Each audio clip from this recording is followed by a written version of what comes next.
All right, dude. Dinner was good. As we discussed, you're full. I'm full. I'm stuffed, man. It was good. It was a second choice, though. It was. It was not the first choice. You had a first choice. It was like a 45-minute wait. I didn't even think about it, but we should have flew the helicopter out to Cooper's. That would have been good. It would have been fun. Yeah. It would have been fun. So really cool. So this is my observation so far. Like this little compound out here is a lot of fun. I mean, you've got a whole bunch of stuff going on here. Like, so let me just describe for everybody here, like kind of like, you don't tell them where you live but like what you've got going on here in this compound, this 5-acre kind of compound you've got going on here. I don't think it's all that, but that's pretty cool. It's just it's a house that I live in, and I have an office here and a shop and this little studio. And this building is about to get torn down because we're building a brand new studio. It's actually done. It just needs to be painted and some trim. But building a brand new studio in the back attached to my other shop. So I have a big shop in the back. It's I think it's something like 4,000 square feet or something like that. So, so got a barn in the back, and I got a riding arena. I didn't see any animals. You got animals? I got a pig running around. That's pretty cool. She's hiding. She was hiding when you came in. So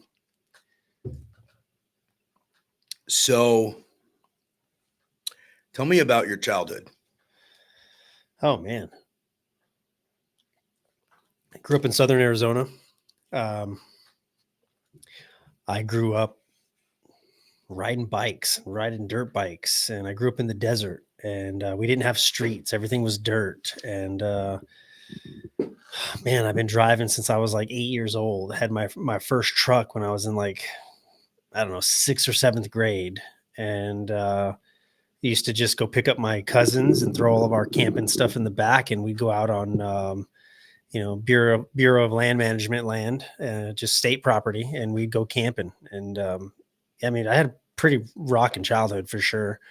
Learned how to do all kinds of stuff, man. I mean, I worked on trucks, and my grandpa taught me how to weld, and so yeah, we did it all. And fast forward a little bit here. So you're doing all that kind of stuff, and then what? Well, let me think about this here, man. I don't stop to think about my childhood very often. Yeah. I was big into sports when I was a kid. Got into high school, played a lot of sports throughout high school, heavy in the automotive program. I built 2 electric cars in high school. This was way before Tesla was ever around. That's pretty cool. Yeah. Trying to think here. Almost went to UTI for automotive, Universal Technical Institute. And then I decided at the last minute that I didn't want to turn wrenches for a living. And then I thought, maybe I should go to the UTI HVAC program. And then I thought, man, I just don't like school. And so I was already in the industry or in the trade, learned it as a young man, or a young kid. So I just decided to just go into the field and just work. And so that's what I did. Is it a family company, or you work? Yeah, my dad had a company. Yeah. Yeah. So I got out of high school, and we did the whole HVAC setup, ventilation and everything on a paint and body shop.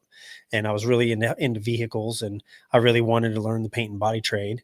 And so I got with the owner of the paint and body shop, and he offered me a job. And I was like, well, man, I work with my dad. I can't just like quit my dad, And so I ended up working 2 days a week at the body shop and 3 days a week with my dad doing HVAC. So that's what taught me how to do body work and paint cars. And it was really cool, really interesting. And then I had a side business with a friend of mine. We did a lot of like candy paints and, painting hot rods and lowriders and stuff like that. So did you ever get in trouble?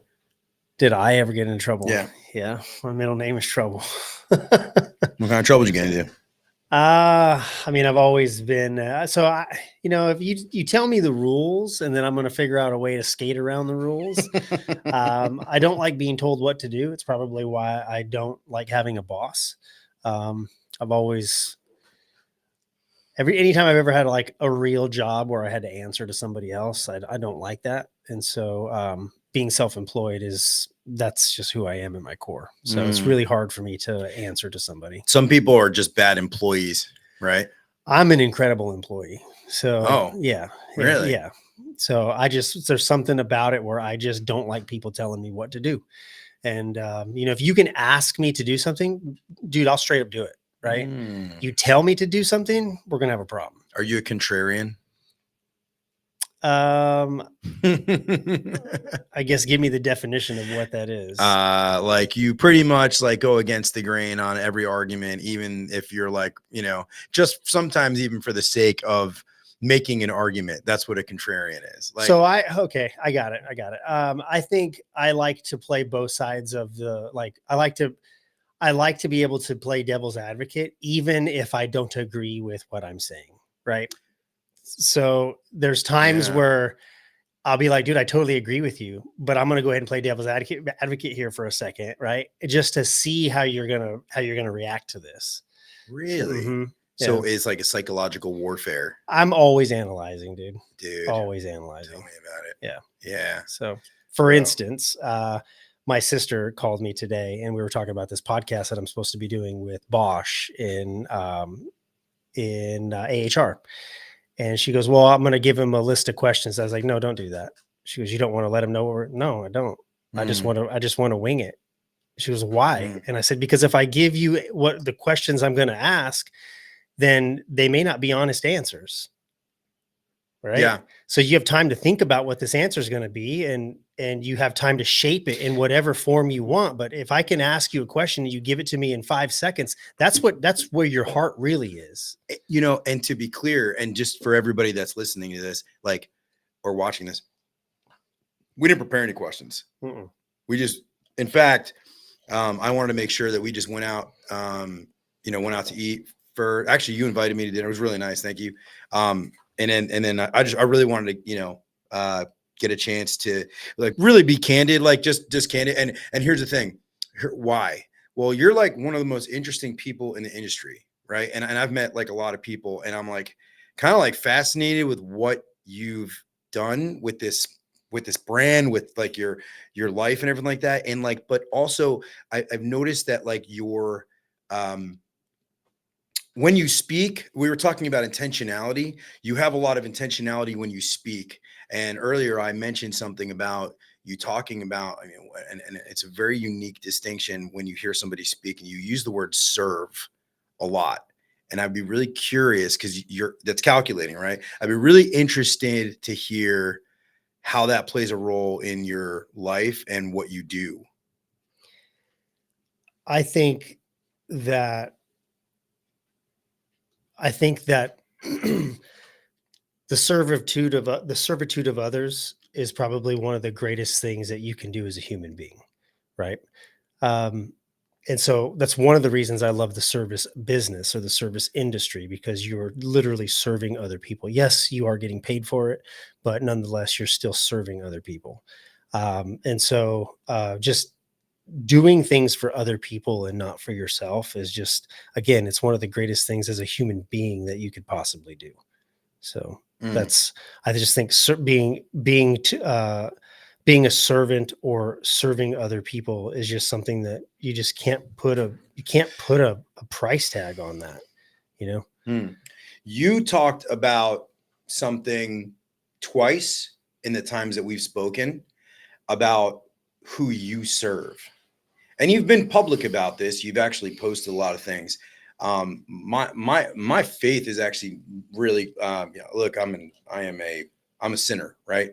I am a man of, I am not a perfect human being, but I do feel spiritual and close to God. And it's not really about me, but the point is what's that what's that like? What has been like for you? Because you've been intentional about talking about your faith. You've posted things about your faith. I'd be curious, like, what's the genesis of that? How'd that all kind of? I mean, I grew up in church, and I had a ministry at one point in time in my life where I did music, and I traveled around all over, and I was basically getting paid, and I was doing Christian hip hop and R&B, but like a lot of people in the world, you just stray from where you're at and what your calling is and where your roots are, and you just got to go figure things out. And I think for me, the rubber met the road where um, I went through a divorce, and that was a long process. And through all of that, really brought me back to the foundation, right? And in my faith, and Hmm. yeah, and so now that's just that's where I am, and that's who I am, and I'm not going anywhere, and it's been very clear to me that I'm to use my gifts and my talents and my platform to reach people, right? And does that mean that I'm sitting here screaming in your face, preaching at you? No, that doesn't mean that, right? But Yeah. um, I've been plenty of places and plenty of times where I'm in the right place at the right time, and conversations start happening that I don't even start. Sure. It's like people find me, and it was like that conversation happened, and it was in that moment that person needed that conversation to happen for whatever reason, right? So I think just being open to, again, being used and being a servant for other people. Um, that's what this whole brand is. This brand is it's for the community, right? It's Hmm. here to serve other people. Like, I don't put on an award show for me, you know what I mean? Like, that's Yeah, it's actually, you're 100% right. You don't do it for yourself. Yeah, you're honoring other people. Yeah. for sure. Like, if it was about me, then I would be on stage as much as I possibly could, and you know what I mean, and trying to and I've been very, again, intentional about, like, this year going into Orlando, about trying to spend the least amount of time on stage, like trying to put all these other people on stage. Yeah. And I got my team in the background going, it's your dude, this is your thing. Like, you need to be, you're the face, you need to be up there. And I'm like, Yeah. yeah, but you know what I mean? Like, it's Hmm. not about me. And so it's I think when you can figure that out, Hmm. a lot of things in the world open up, right? You just get your mind where it needs to be, and things change, perspectives change. Yeah. So Yeah. The award show. So, like, super cool. Love the idea. Obviously, I'm friendly with Gil, Tersh, Jennifer, Manzo. So, like, I've gotten the chance to, like, know people. Like, I like, has it hit you? Like, it's like within the industry of, there's what, hundreds of thousands, if not maybe millions of people in our industry across the board. And like, you sell out this event. Like, I know you're humble, but like, is it to come to a point in time where you're like, shit, this is like really freaking cool? Like, I mean, I say that all the time. oh, This okay. is cool. This is cool. And it's like, I'm not naive to what I've done, right? Yeah. I'm not naive to what I've created. But at the same time, I feel like I do need to remain humble through it all. You know what I mean? Yeah. I think there's a healthy level of humility, um, and a healthy level of a little bit of ego. You know what I mean? But I've figured out over the years how to really balance that. Because I used to be way more on the ego side than I was on the humility side, for sure. Mm. Um, but at the end of the day, man, yeah, this is not about me. This is about other people. You know what I mean? So, What's the hardest thing you had to do, like when you were creating this brand, this thing, right? It's like, how do you describe it? Like, you've described it many ways, but it's like, okay, yes, it's an attire, apparel line. Yes, it's a magazine. Yes, it's this. Yes, it's kind of like a bunch of stuff, yeah. right? So like during this, I don't know, building this like culture, right? Pretty sweet. I don't think anybody else has this. I don't think anybody that I know has built anything kind of like what you've done. It's very unique in a way, right? So, but during this, like, what was like the like where the rubber met the road, and you were like, shoot, like this is like a pitfall. This is where like where was the toughest time you had kind of putting this whole thing together? Man, that's a interesting question. I mean, what a lot of people don't realize is, going into Atlanta, doing the show in Atlanta, I was in the middle of a divorce, Mm, right? And so I lost my grandmother that year. I lost my cousin that year. I lost my marriage that year. I lost my business that year. So my life was like just falling apart. And I go into Atlanta, and I left Atlanta 10 grand in the hole for throwing that oh, show. the Yeah. event. Wow. And Okay. so, a lot of people don't know all that, right? No, And I so mean, when I sit down and I tell people like, hey, this is, like, obviously I'm not like, hey man, listen to my story, right? It's just kind of like when you ask the right questions and this conversation unfolds, people are like, dude, I had no idea, like mm, you would never tell that you were going through all of that. And I mask it pretty well, you know what I mean? And I thrive in high stress environments, mm. that I always have. And I think a lot of that is just lends to my mindset of glass half full, no matter what. Um, but for me, I mean, that was probably one of the toughest times in my life. My life is falling apart on this back end, right? Right. But I have to put the face on and I got to put the tux on and I got to get on stage and I got to do this thing, you know what I mean? And I got to make sure all these T's are crossed and I's are dotted. And it's, that was pretty intense, man. But, you know, um, How many people went the first year of the HVAC Tactical Awards? that was in Las Vegas. That was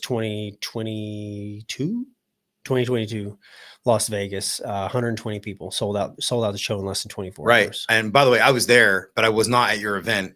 I came in like I missed it because I came in like the next morning or something like that.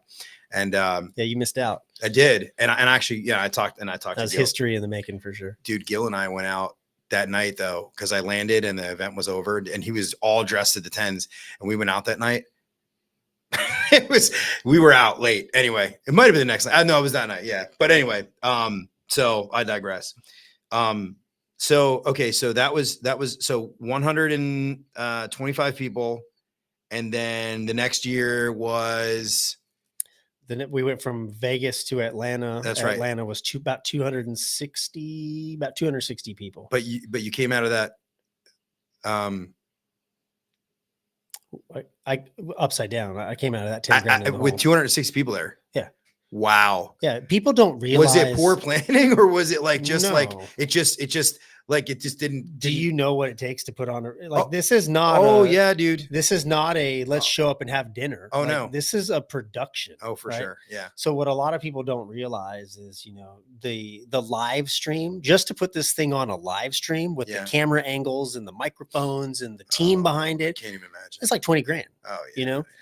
Then you talk about like the audio video, the projectors and the cables and the team. There's another 20 grand, right? Then you look at dinner. So what a lot of people don't think about is when we were in Chicago, the venue, just the venue and dinner and drinks, $100,000. Yeah. Yeah. So when people think, oh, like there's just no way, why am I buying $120 ticket? Well, because this is what it takes. Didn't even cover the cost, man. That's a labor of love, man. Yeah. And that's crazy. Yeah. And now this year's the biggest year, right? How many? There's 350. You're sold out. I mean, We're sold out of the show. Yeah. That's crazy, dude. Yeah. I mean, it's incredible. Good for you. Let me back up here. So, why? Why? I ask myself that all the time. Let's do this 2-part question. Like, why did you even start HVAC Tactical, like the apparel line? And like, why then just keep going with why? I started the apparel line because it was slow season. Everybody knows in the wintertime, maybe not back east, but here in Texas in the wintertime, HVAC's slow, right? So the business is slow. So it comes in waves. I'm sitting in my office and I'm just like looking for like HVAC shirts and HVAC hats. And I'm finding some stuff, but most of it's pretty gimmicky, Yeah. And I'm just like, man, I should just make like some cool shirts and hats. And I'm like, what we should do? We should just build a brand, like a Nike brand or something, and it'll just be like a, an HVAC brand. Part of that also came from like, if I'm a Carrier guy, I'm not going to wear a Lennox hat, right? And if I'm a Lennox guy, I'm not going to wear a Ream hat or a Train hat. And like those hats are like everywhere, right? Everywhere you go. I have like 25 in my closet. Yeah. And so it's kind of like, what if we made like a hat that was a brand that just kind of bridged the gap, and it was kind of like brand gnostic, right? It was just a brand that represented, the people, represented the trade, not just an OEM, if you will. Yeah. And so that's where the clothing line came from, and that's how it started. And I never put the brand in a box. Obviously, at that moment, I never had an idea of like, man, we should do this and we should do that. It was just like dude, let's just make shirts and some cool hats. And what people probably forget this is that if you have a Gen 1 leather patch hat, that was hand stitched. I hand stitched every single one of those things. Did you have to teach yourself how to do that stuff? Yes. Or did you already know? No, I know, dude, I knew nothing about running a clothing brand. I knew nothing about running a magazine. Dude. I know nothing about putting on award shows, everything that I've done, I've taught myself. I've just learned how to do it. And then I rely on other people who are better at those things than I am. And I take pointers and we go from there. But I just never put the brand in a box, and I just allowed the brand to adapt and be fluid. And this is where we're at, So you have the brand, and then you have like the clothing line is one branch of that. You have the magazine is another branch of that. The award show is another branch of that. And then we have some other stuff that we can't talk about. We can't talk about it. No, well, it'll happen, but I just don't know. I don't have a timeline on it yet. So yeah. You think something happened to you along the way to be so sort of driven? Like earlier on, we were having a conversation, after dinner and whatnot, and you were saying like you couldn't even believe where you're at today because, literally, you were like, I literally could have died.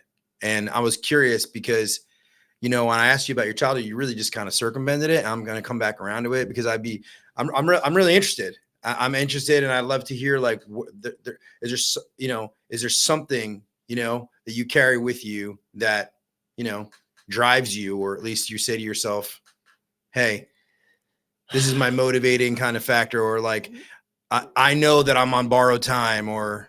Well, we're all on borrowed time. I think for me, as a kid, I know as a kid, I always wanted to be like an actor, and I always wanted to be involved in music. And I always told myself as a kid, like I wanted to have a music studio in my house, and I didn't know what for. I just knew that I was going to have a music studio in my house. Right. And I used to sit in my walk-in closet as a kid, and I used to like record on tapes and like overdub song over song and make my own stuff. Right. And it was like, and I used to just find like used equipment on job sites that I was with my dad, that people be throwing stuff away in the dumpster in like a little apartment complex, and I'd grab that stuff, take it home, figure out how it works and how to wire it in and stuff. And I think that was my very first experience on like wiring, right, and understanding like how things run in parallel and in series, and how to bridge amps, and what I mean, and maximize your watts, and how to drop ohms, and like this was all stuff that I just learned, and then from there, I got out of high school, and I took a pretty big detour and got involved in some stuff I probably shouldn't have got involved in. And I'm lucky to be alive. Some extracurritulars. Yeah. Lucky to be alive, lucky to not be in prison for sure. Wow. And I just attribute that to, the Lord had a different path for me, man. You know what I mean? So he protected me from a lot of that stuff, even when I was willing to not protect myself, and so, fast forward to where we are now. I mean, I've done a lot of different things. We talked about the car painting and stuff like that, and automotive stuff. And I have multiple trades under my belt. I'm trying to think the music stuff. Like I spent many years doing music, traveling, doing music stuff and performing and stuff like that. And I think it all leads up to today. And I look back and I go, man, I have all of these skill sets that I've accumulated over, and I'm young still, you know what I mean? Yeah. I just turned 43. Yeah.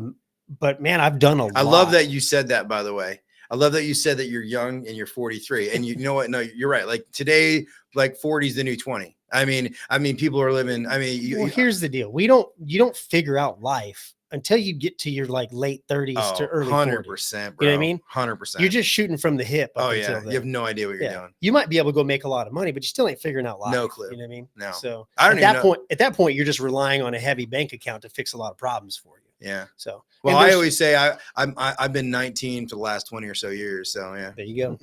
Yeah. Yeah, it takes some time, right? You got to understand how things work, and then you're just like, okay, I got it now. I understand. Now I'm hitting. But do we really? Come on. Right. I feel like I understand a whole lot more than I used to. Oh, no doubt. So. There's definitely a sense of like wisdom, like, you know, when you get to a point and you start, I look at myself sometimes, I'm like, did I just think that? Like, that's pretty wise. Like, wow. Yeah. I just telling somebody the other day, I go back and I listen to myself over between now and like the last 2 years, just listening to myself say things on like podcasts and stuff. And I'm like, wow, dude, I said that. Like, I can't believe I said that. Yeah. So grown up. I have to stop. I don't even even when like, you know, because I record all the time. It's like, I'm like, I'm going to say shit that I don't, you know, that's not going to make any sense. And I'm just going to. Let's keep going. I have here's something funny. So through everything, right? I mean, obviously you run an HVAC business, HVAC Tactical. Can you think of a time that was like the weirdest or strangest like circumstance with like a customer ever? I always like to ask people this on every episode. I'd be like, yeah, I got a weird one for sure. Oh, go ahead. Yeah, I got a weird one. So I was in Southern Arizona and I was a service technician, and I get to the door and they have security doors, right? The metal ones, you can't see through them, right? Oh. Because the holes are real small, right? And so it's kind of dark on the backside of the door. So you can see out, but you can't see like in. Okay. Right? So the guy answers the door and I'm just talking to the door where I hear his voice at, right? So I can't see him. I'm just talking at where I hear his voice. And I was like, yeah, I need to come in. I just need to flip the thermostat on and then I'll jump up on the roof. His package unit. Just jump up on the roof and then I'll do my thing up there. And he doesn't reply back to me. And I'm like, you there? He wasn't there. He already had walked away, but I can't see him. Right. So I'm like, oh, okay. So I grabbed the door handle. I kind of like twist it slowly. And I was like, okay, the door's open. So I start opening the door and I look and he's not there. I'm like, oh, okay, I guess I'm coming in. So I walk in and I'm looking around for the thermostat and I walk in and I get to the hallway and I look down the hallway. And as I look down the hallway, this old man, right, had socks on. And had his white, t-shirt on, but he had no underwear on. And so he's running and all I see this little white cheeks just as he's trying to hustle back to the bedroom. So he's just naked, right? Except for a t-shirt and socks, but that's how he answered the door. And so I looked down the hallway and I was like, what? And I'm just like, oh, there's the thermostat. I'll click. And I just turned around and I walked out. But yeah, it's just something funny. I'll never forget. So it wasn't like a creep guy. Just like, yeah, he just answered the door that way and then tried to hustle back to the room before I came in, I guess. I don't know, but it was pretty funny. So that story lasted for quite a while. Dude, it is absolutely remarkable the amount of people that have stories to tell that have nudity involved. It is pleasure toys. Yeah. Oh, dude, unreal. Like how many people in the world and just like out for the world, like you would think like, dude, you got a nightstand? Like, do you have a like you could put it in the nightstand. You know what I mean? Well, it just goes to show you there's no shortage of freaks, right, in the world. Yeah, but like if you should be a little bit, maybe a little bit more discreet. Yeah, a little more discreet. Can you remember like what's one call you ran throughout your days? Not necessarily funny or weird, but like something that you recall and you're like maybe like an aha moment, or you're like, okay, like maybe something insightful, like you met somebody, you were like, oh, that's really interesting. And I'll frame this because I ask a question on every single episode. I alluded to this when we spoke in Dallas, which is what is one call that you've ran? Okay, one experience that you've had. I'm going to ask you for two of them. One's going to be on a call that lives with you wherever you go. Like it was such a profound interaction with a human, okay, or a situation that it lives with you wherever you go. And the second part of that is I'll say, because you've been an employer, you've worked with a lot of people, you've had people, what's one experience you've had with like an employee, okay, that also lives with you? Mm-hmm. I think I shared this one with you when we were in Dallas, and that was this guy was getting an estimate to replace his air conditioning system, and somehow, some way, the conversation opened up, and he was telling me how his wife has been having an affair, and he doesn't know if he's going to be married, and he doesn't even know if he should buy an air conditioner, and this and that, and man, we just had a heart to heart, and we were crying together, and it was just like, again, I think it was one of those moments that the Lord just put me in that place at that time, because that guy needed me to be there for whatever reason. That will never go away, right? um as far as an employee goes, um I think one of the biggest lessons that I've had to learn, um it was here in Texas. It was with my last company. It was one of the best employees that we ever had at Trusted. And I'm not talking about you, Efren. I'm talking about somebody else. It was he asked me for, hey, can my wife is off on Thursdays, so can I make sure that I'm off by 5 o'clock on Thursdays so I can just, at least be with her and blah, blah, blah. And it was like two things I think he asked me for. And I just looked at him and I was like, dude, are you out of your freaking mind? Like, this is the HVAC business. Like, dude, if you want a cake job like that, you need to go find another job. Like, that's not how we operate. And that kind of went on for a while. And I ended up losing him. And looking back, it's like, dude, here's a guy who took time to educate himself, right? Took notes. He was always had a little notepad. He was always writing things down as I was explaining things, or if somebody else was explaining things. Took time to teach himself on YouTube and podcasting and this and that. Was great with clients, explained things very well-spoken, super thorough. Like, he did his job to the T, could sell stuff. Like, he was the model employee. And I ended up losing him. And I look back at that and I said, man, should I have made the exception? Right. And a lot of guys will say, well, if you make the exception for him, you have to make the exception for everybody else. And I just go, I don't believe in that anymore. You know what I mean? I believe that you should be rewarded off of the merit of what you bring to the table, off of your value. Right. Which is the same argument that can be made is, why should you pay more to go with me versus with this other guy? Right. Because I bring more value to the table, and I'm going to show you why, which is why I'm going to outclose you and outsell you. Right.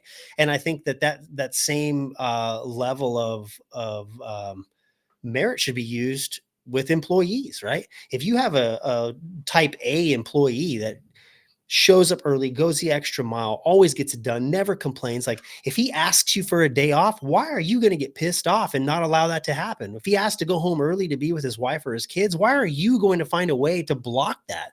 Like, dude, this guy has made you a ton of money. You know what I mean? He goes above and beyond, and you don't want to reward him. You want to treat him like everybody else. Well, maybe he should just start giving you what everybody else gives you, which is just poor performance. How about that? Right.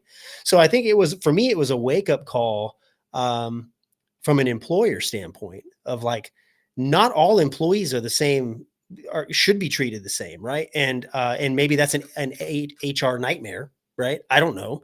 But the way I view it now is like, dude, if you're going to come work for me or work with me, I'm going to look at what you bring to the table, and I'm going to treat you accordingly. Yeah, I don't think it's an HR nightmare. I think, and there's a difference between, I've heard this before, the difference between like fair and equitable, right? So I do believe that we live in a meritocracy. I mean, that's what we do, right? And so you can run your company like a meritocracy, right? So, and if somebody had a problem with it, you could say to them, hey, how come this guy gets, well, you know what? That's an arrangement we have. I mean, it's an employee-employer arrangement we have, and and maybe you're right. Maybe some HR guy's going to tell me, oh, that's not right. I'm sure I've interviewed Ian Shotanis, who's the HR guy, and he probably has all sorts of things to say about this. But you know what? If it's sole proprietorship and, you're not run and governed by some, whatever. I mean, as long as you're in the confines of the law, I can't imagine that being a problem. But then, who knows today? So, yeah, I mean, when I worked for somebody else, when I left my dad's company, when I was like 21, I was like, dude, I'm out of the business. I'm never going back. Right. This business has a weird way of pulling you back in. I mean, I went to wait tables. Like that's how serious I was about getting out of the Oh, right. HVAC business. And I did that I got into music then too. So I was out of the business for probably about 3 or 4 years. Mm. And I finally went back to go back into the trade, and I got a job with a guy, and they had never had employee of the month before, and they decided to bring employee of the month on, and I got it 3 months in a row. Mhm. You know what I mean? Like I am an incredible number 2, right? Mm. My problem is that I don't like to be number 2. I like to be the captain of my own ship. You know what I mean? Mm. So I've thought long and hard about like, you know what, man, I would probably be way more successful, like financially in my life, if I would just go be somebody's number 2. You know what I mean? But I just can't do it, man. Yeah, it doesn't appear that way. Looks like looks like number one's the straight and narrow for you here. I just like I like to own my own thing. I like to be in control and do things the way that I like to do them. And, you know, I don't do everything right, but I feel like when I look at the way other people do things and I go, man, that's just not how you should be doing that. You know what I mean? And I have the ability with my own ship to steer it however I want to steer it. You know what I mean? So, yeah. So how do you decide? I'm curious on the HVAC Tactical Awards. How do you decide, like, kind of like what categories you come up with? Like, you think tank them? What do you do? just sit around, smoke weed, and just figure it That's out. what I figured out. Yeah, that's what I figured. Be like, all right, this year, fucking, what are we gonna do? Something fucking weird, Yeah. So, I mean, obviously, we've been thrown a lot of different names, right? A lot of different types of categories, and Right. most of them are like, dude, we're not going to do that. Yeah. It's like, I'm really trying to not make this gimmicky. I'm trying to keep it as like sincere, and as genuine as possible. I will tell you, and not to interrupt you, but like, I was really fortunate enough this last year to become pretty close from a very far distance with Jen Manzo, and we talk like all the time. And I'll tell you, I think that what she does for the industry, by the way, is unreal. But her winning the Lady of the Trade Award like changed her life. It actually changed her life, in my opinion.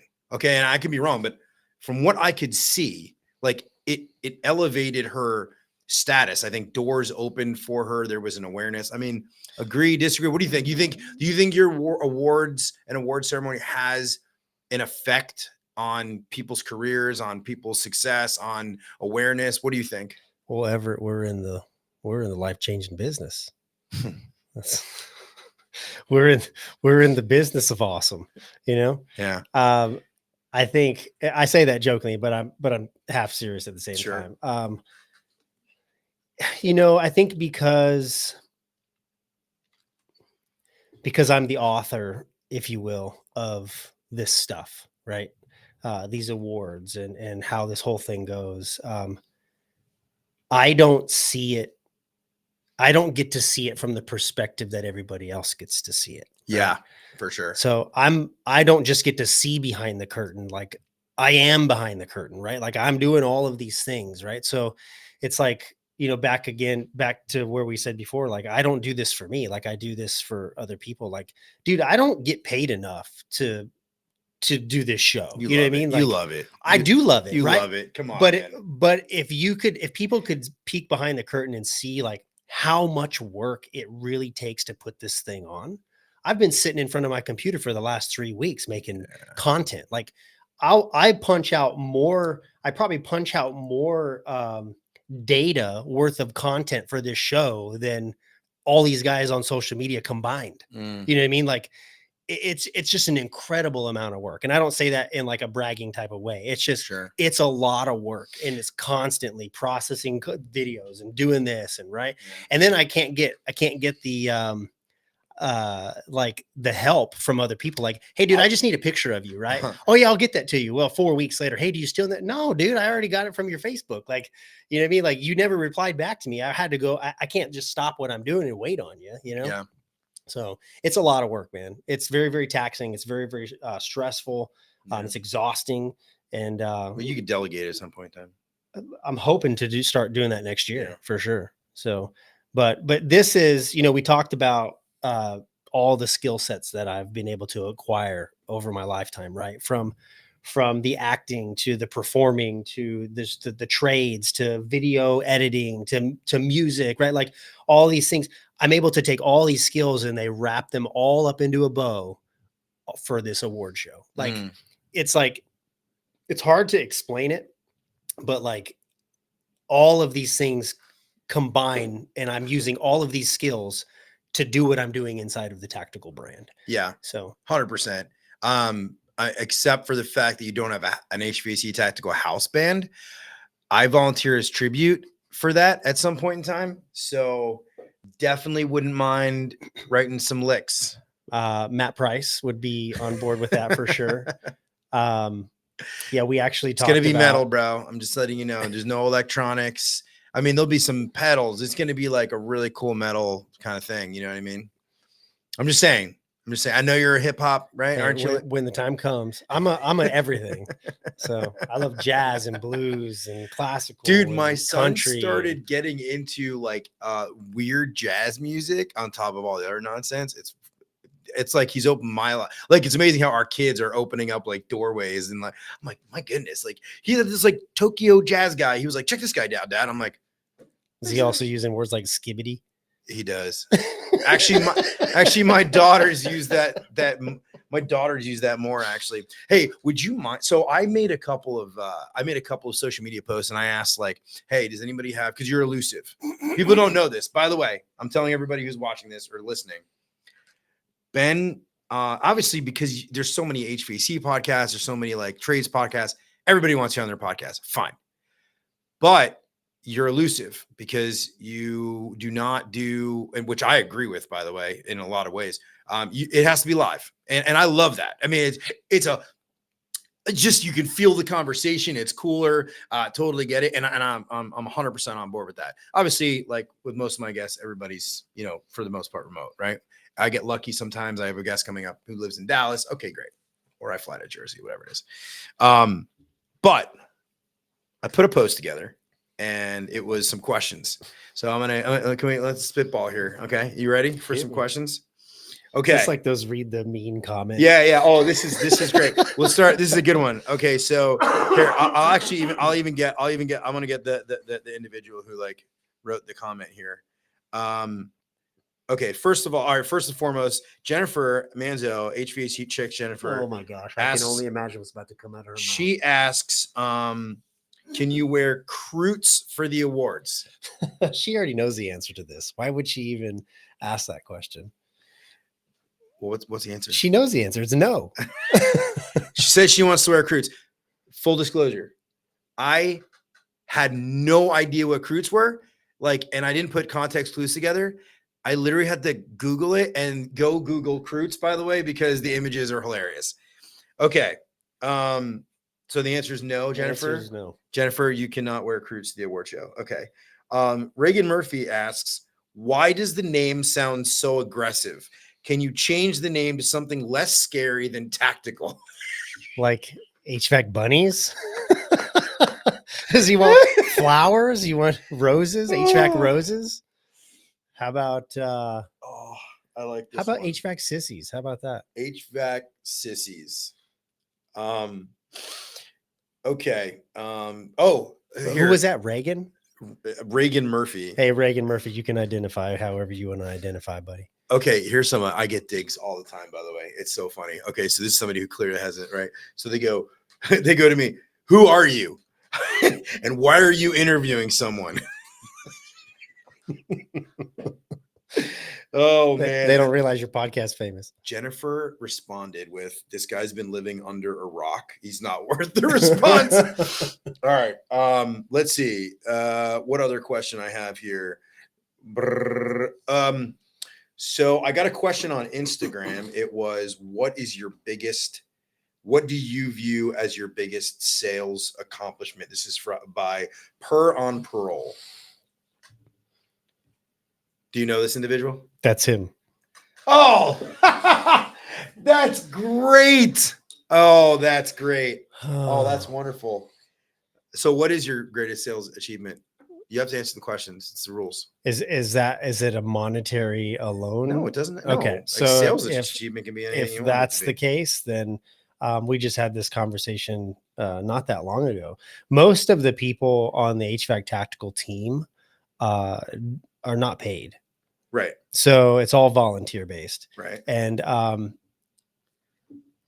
we were in a meeting and something happened. I can't remember how it exactly went down, but I was like, look, I'm the greatest salesman to ever live. I was like, I've somehow convinced all of you guys to come and do all of this stuff for free. For free. Yeah. Yeah. So That's good, man. Okay.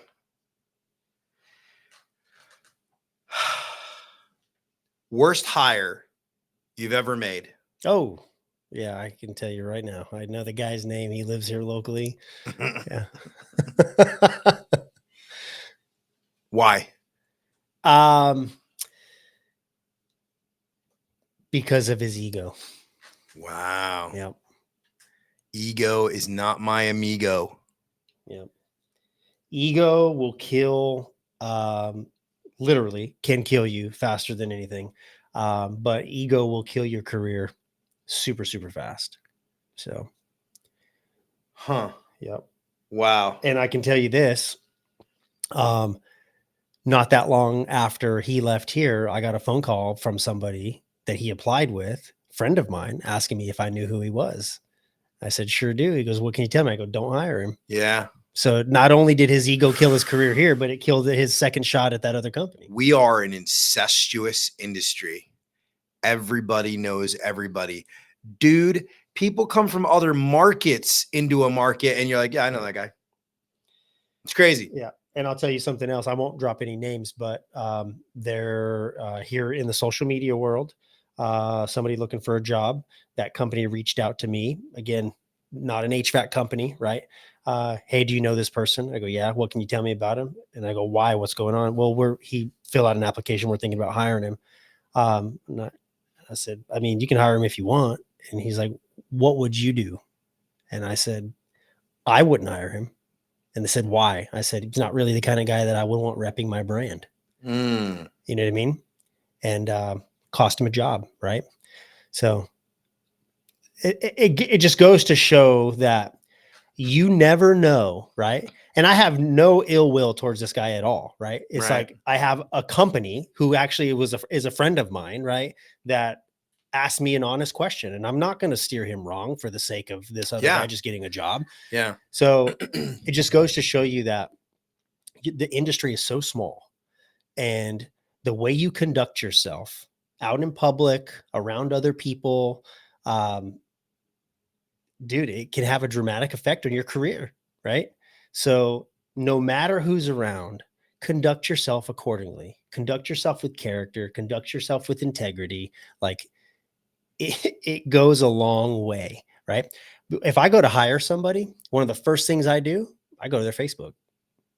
Are you out partying, boozing pictures like this, flipping the camera off every chance you get? I won't hire you because of that. Like, I don't want that image. Man, some of the best reps I've ever known were partiers, man.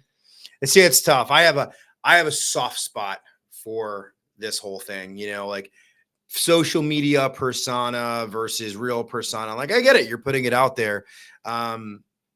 You know, there's an edge to you that you are probably aware of. And I've noticed this now. Yeah, you. I've noticed this now in the couple conversations, you know, we have talked, you know, do you view yourself like that? Like having a little bit of I don't want to call it cynicism. It's not cynicism, but it airs on, it borders on, you know, I don't know. In some conversations, or sometimes it's, are you a black and white person, or is there a lot of gray for you? Why is that funny? Do you know what you know why I'm asking this question? Okay. Yeah, I mean, it really depends. Like that's not a black and white So question. there is right? gray because you're Yeah. clearly answering in a gray manner right now, for sure. Yeah, there's definitely I do, and I think it's just people with similar personality types. I just think there's that there can be definitely like a sharp edge. Well, I told you before, I want to know the rules, and then I'm gonna find a way to skate around the rules, Yeah. right? But at the same time, there's some like non-negotiables for me, right? And Right. again, this is for me. This is not for anybody else, right? You choose whatever's important to you.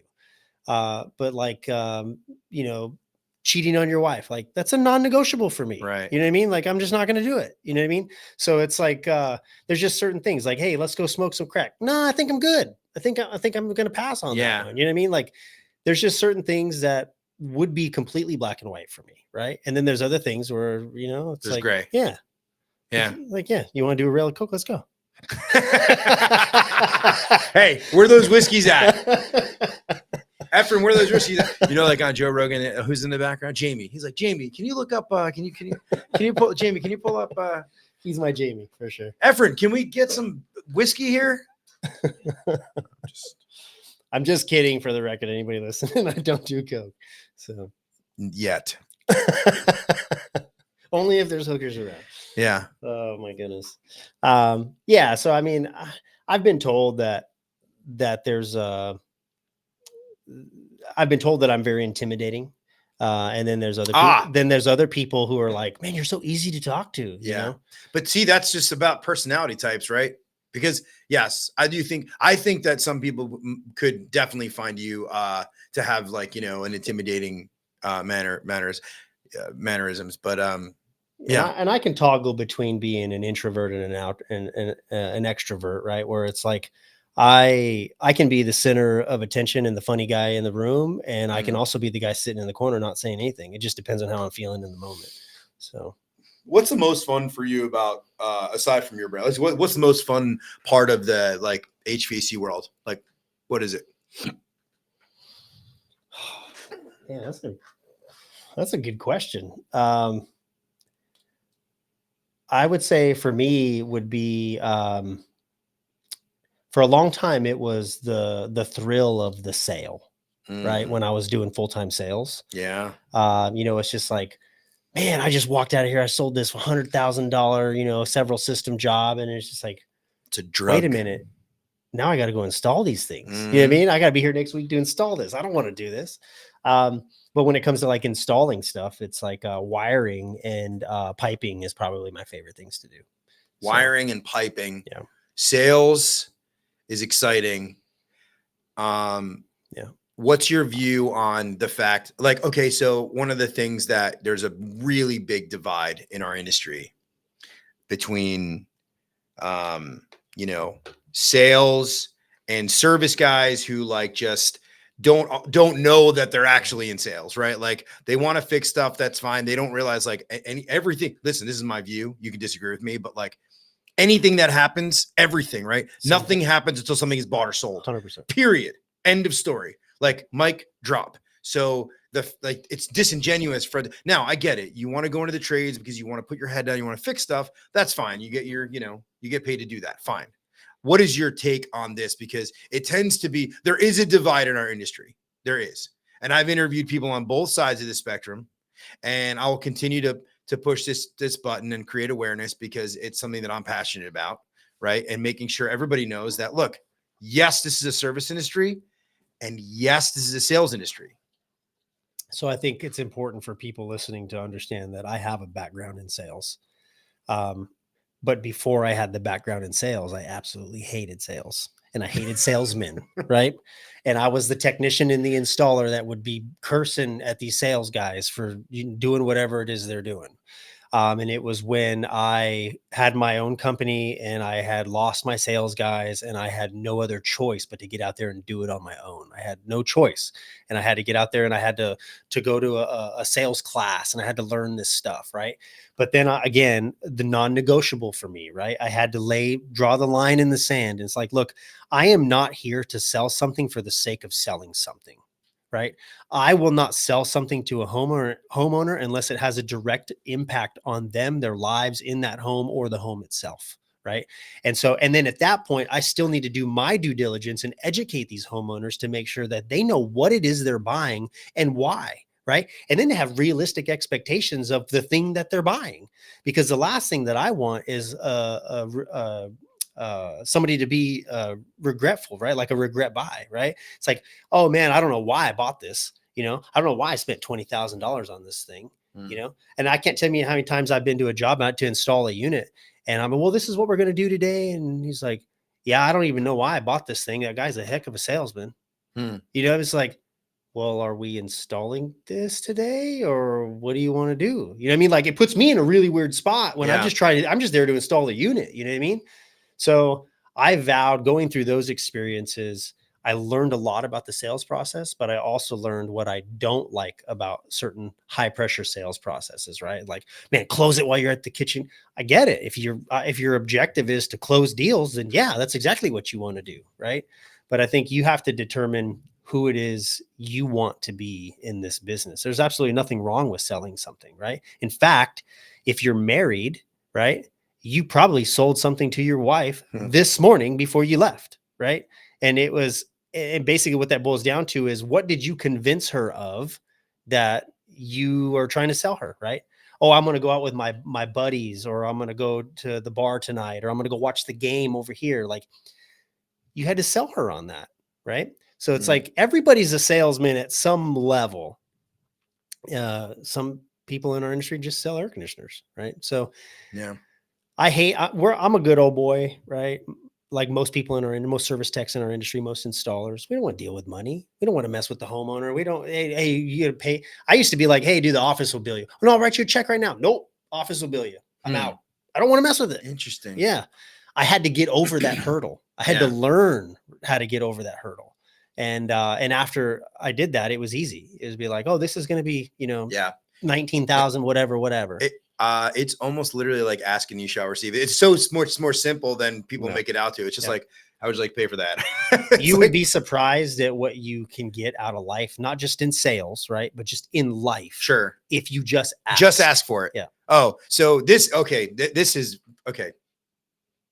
When people will say, no, you know what? I don't want to bother. Or I don't want to, like, they have this mental hurdle, this limiting mental beliefs. block that they won't ask for something that they genuinely want. And then they'll be actually dissatisfied with some sort of unmet expectation in their life. Right. And then I will say to them, hey, why didn't you just speak up? Just speak up. You got to get past that point. And that's really good. I find it very interesting. It doesn't surprise me that you got through that, but it probably is a major hurdle for some people, right? They don't want to put themselves out there. They don't want to ruffle feathers. They don't want to become abrasive or whatever it is. And I think a lot of people care a lot about how they appear to people that probably don't really care too much, or will never care about them at all. Yep. Right. But I do believe that there's a lot of wisdom in people that are successful in life and get the things that they want. It's because they go after it and they get it. They ask for it. Yeah. Yeah. I'm a firm believer in shooting for whatever's out of your league, right? You think she's out of your league, go for it. Go for it. You think that car is out of your league? You're a bottom of the pile guy. You're scrappy, right? Like you're a bottom of the pile guy. You know what I'm talking about? Like a bottom of the pile guy. Like they're tearing off all the people like that were in that fight. And they're like, oh, this guy, there he is. He's right at the bottom of the pile, right? You went after it. You're like, I just think, I've learned a lot in my life, you know what I mean? And the older I get, like, you don't get to a point where you just stop learning and you figure it out, right? Like, I've been saying this about mastering your craft. Like, you never get to a point where you just arrive and you're like, I'm a master of my craft. The goalpost just keeps getting pushed down the road, right? Yeah. You just keep learning and you keep educating yourself and you keep trying new things and you keep thinking outside the box. You take the rules that have been written and you go, okay, how can I manipulate these rules to make something better out of this thing? You know what I mean? Yeah. How can I be on the fringe of things and do things different, right? When I was teaching sales for Lennox, part of what I would teach in the class was be different in every aspect of the word, Yeah. right? From the way that you speak to the way that you dress, to the way that you conduct yourselves, to the vehicle that you drive, like just be different. If you got 3, 4, 5, I've been on a call one time. I was a 16th person in to do an estimate. Can you imagine sitting through 16 sales calls? Yeah. I've had customers that, yeah. When I found that out, I said, I'm done here. Oh, you're not going to give me? No way. Well, why not? Well, why do you think I don't want to give you a price? Right. The only reason I'm even here is because I didn't know that. Right. But the only reason that you would even want me here as the 16th person is because you're trying to find out who can do it for the cheapest. And I'm not that guy. So I trained a sales rep who's now a very successful sales rep. I trained him years ago, and he was a dispatcher, and we just groomed him into a sales rep, right? He went out to a house, and, I would sort of do some of that stuff, like teach him some tricks from the trade, and he goes out to this guy's house, and the guy had 10 quotes. So similar situation, right? And he goes, hey, like, how in the world are you going to figure out which one of these 10 quotes to even to go with? And the guy starts, talking or whatever. He's like, I have an idea. Why don't you do this? I'll help you. We're going to put all the quotes and we're going to tape them up on the wall over here. Then we're going to put a blindfold around your eyes. We're going to spin you around. We're going to take a dart, boop, and wherever the dart lands, that's the company that we're going to use. When he told me this story, I was like, did he really do this? Yes. And it worked? No. Oh. The guy didn't actually do it. He just said he was basically calling the guy stupid, saying like, dude, you have so much information here. Like, there's no way. It's too much. Sometimes it's not necessarily about price. Some people are actually very scared to make decisions. And so it's very important to become a decision enabler. And I have had customers, many over the years, that have had 5, 6, 7, 8 quotes that have gone with me, not being the cheapest quote, simply because of the fact that I gave them enough data, understanding their personality type, where I could provide them with that. And a lot of people didn't want to spend that time. So again, most of the time it's not a great use of time, but in many cases, like you say, like you're always looking to rewrite the rules. Like sometimes I'll be like, here's a challenge. I'm gonna really go after this one right here. Like I'm not giving up. Like, yeah. And again, right, there's the rules, and then there's always the exceptions to the rules, right? And that's going to be true in all things. Yeah. But for me, it's like, I've just learned if you have 5 bids or more, like you're just price shopping. And that's, again, it's not going to be, there's always the exception to the rule, but as a blanket statement, like that's a pretty accurate statement. You and I are very similar, because I see that, and I literally am like, I throw the gauntlet down and I'm like, this is a challenge. I want to break this guy's dichotomy of why he shouldn't be shopping for the cheapest price. And then I will go after it and try to make sense of it. Right. Like, hey, do me a favor. Forget about price. Pretend every quote you have is free. Everyone. Okay. I'm going to go through this. You sound like a real salesman. Oh no. Oh no. Oh no. Oh no. Oh no. No, no. Here's the reason why, right? Because at the end of the day, even if they don't choose me, I want them to make a comparative, right? That does not include monetary comments. And look, sometimes I'd be cheaper. Sometimes they'd be more expensive, but I never knew, right? You never knew who else was coming in the door, what they were quoting. But the point is, I want to put all that aside and dismiss it completely. Just dismiss it. So anyway, it's not really, I want to get like deep into like a sales conversation, but it's good. It's a good conversation to have. I think the point I'm trying to say is I want to try to do what you said, which is like, be different. So I would just try everything in my power to like try to be different. I think everybody else went in there and goes, well, drop a quote, see ya. Yeah. What's made me successful in my HVAC career is being different. So yeah, but you also probably garner a hell of a lot of trust from people, a lot of credibility. You have a lot of technical knowledge. You sound intelligent. Like there's a lot of things that go into that. Speaking of which, if you were looking at your younger self, or even young people in the industry right now, and you could give some words of wisdom, like what would you say to yourself? What would you say to your younger self, or the younger generation out there, younger set of techs, younger set of sales reps, people starting in the industry? I would say find your groove and run in it. Find your passion, master your craft. That would be my advice. My biggest problem not just in my career, but in my life, is that I become very dissatisfied with things and I jump to something new. And so I run in a lane in things until I feel like it's a spider web, until I feel as though I've mastered it enough, and then I move on. Hmm. So, which Is is that why, wrong? Is that wrong though? no, I don't think so. It's just, has its pros and it has its cons, right? It's allowed me to, um, it's allowed me to acquire a ton of skills in life, Hmm. right? But on the flip side, it's also stopped me from running in a lane long enough to Oh my God. take this one thing and just blow it up. You know what I mean? Hmm. You're So speaking like out of my brain. I've done that quite a few times. Can't get complacent doing something, and then once you get, you kind of like feel like it's run its course. yeah, You start to move on. And I'm trying to get better with that. I'm trying to dig my toes in. Well, with this, it's good with you. You've been doing this some years now, so it's about 6 years old. you can add on to it. There's things you can do. So it Well, never. I think that's probably why I've allowed it to be fluid and let it grow, because it's something different, right? Yeah. So What's the next thing though?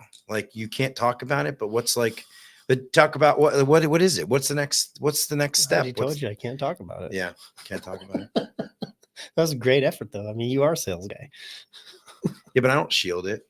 I don't hide it. Like, I understand it, I have about 3 things that I've been working on for the last couple of years that I just can't seem to get over this hump. So, but you're getting over it now. I don't know. I mean, I'm not like, I'm focused on what we currently have going on, right?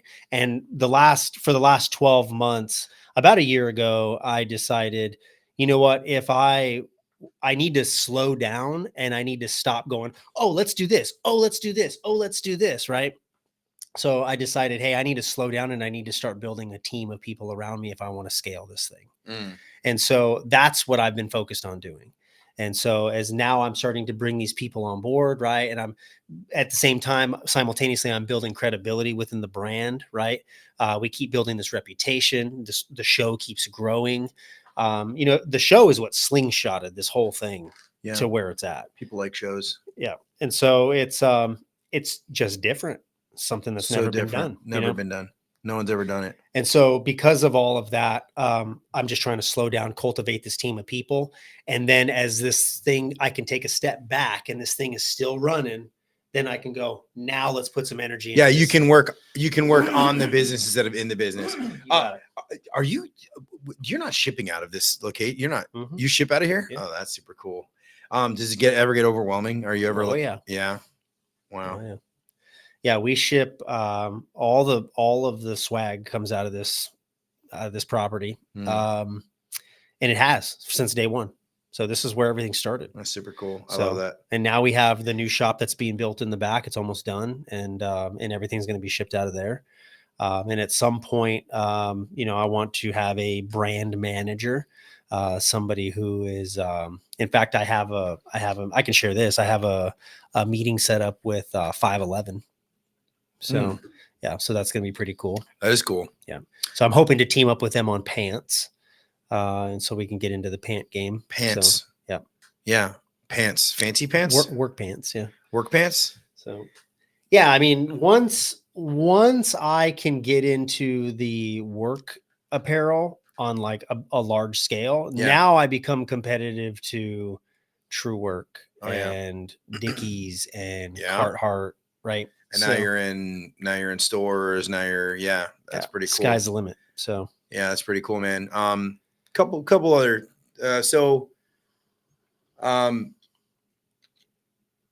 you fly planes? I do. That's pretty cool. Not as often as I would like to. Okay. So you fly me around in a plane next time I come down. That's cool. I'll just come pick you up. Yeah. Yeah, but I like the adventure. I love Austin, man. Dude, I love Austin's so cool. Iron Man, tell me about him. My boy Tony. Yeah. Yeah. Is there anything more than just like, oh, okay, I like Iron Man? Because I mean, he's flexing on the wall over there. Should call my phone, Evan. Do it. Call his phone. Jamie.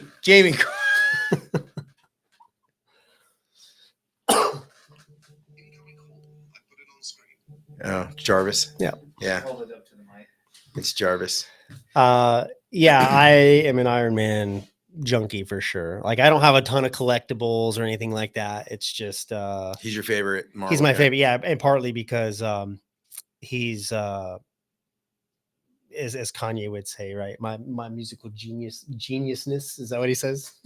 That's cool, man. No, I feel like one of my dreams was always to own a R&D facility and just R&D cool stuff. So I'm an inventor at heart, and I've had a patent pending on a condenser pad with adjustable feet on it. Yeah, Oh, that's pretty cool. That I almost sold to Diversitech. So almost, yeah, they didn't want it. backed out. They backed out. But they also told me in the process that they're like, we're not going to do anything with this. We're going to buy it and put it on a shelf. So, but they didn't buy it. They ended up not buying. Wow. It, no. Yeah.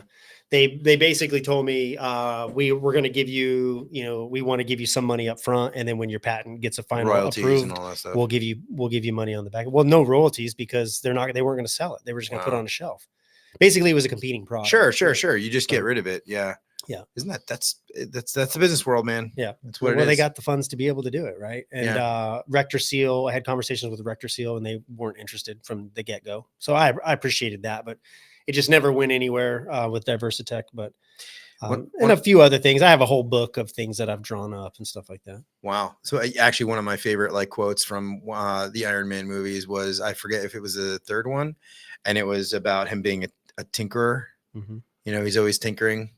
That was, I don't know, it just rang a bell. And my son is my son is, I say was because years ago I said he was 3 years in a row he was Iron Man for Halloween. So but yeah, man, this has been a really cool conversation. So before we sort of wind this down, is there anything you'd like to share? Anything that's a burning thought on your mind? Except, so we really didn't talk about the upcoming award show at all. Like we kind of just touched on it, but I mean, any surprises, any cool stuff, anything that you feel is going to be this year is going to be just that much? I think the live stream this year is going to be really, really good. Navien is the sponsor of the live stream this year. GE's title sponsor, Supco RLS gold sponsors. Vito got tool bags coming in. I'll show it to you. Those are nice bags when we're done here, but it's a custom HVAC Tactical Vito bag. That's so sweet. It's kind of a one of a kind. Trying to think what else. Webstone silver sponsor. There's a lot of sponsors involved. We've never had this many sponsors before, so this is different. It's been difficult to manage all of that. Yeah. So we're going to make some changes next year to try to probably dwindle down some sponsors. So we don't have so many. Send them my way. Yeah. Which means that the prices will probably go up for sponsorship, and that's the way things usually go, right? Sure. When things grow, that's just the way it goes. But well, they want more of it. Like most sponsors don't mind. They're like, yeah, I want more of an elite, sort of. Yeah, and reality is like this whole thing is like all these companies, they just want to support the community and what's going on and stuff, and because this event has become what it has become, and it becomes kind of the talk of HR and stuff like that after the fact. Oh yeah. Super smart doing it the night before, by the way. I wish I could say that I had this grand plan to make it. It just happened. You know what I mean? It just kind of became a thing. So I'll be outside.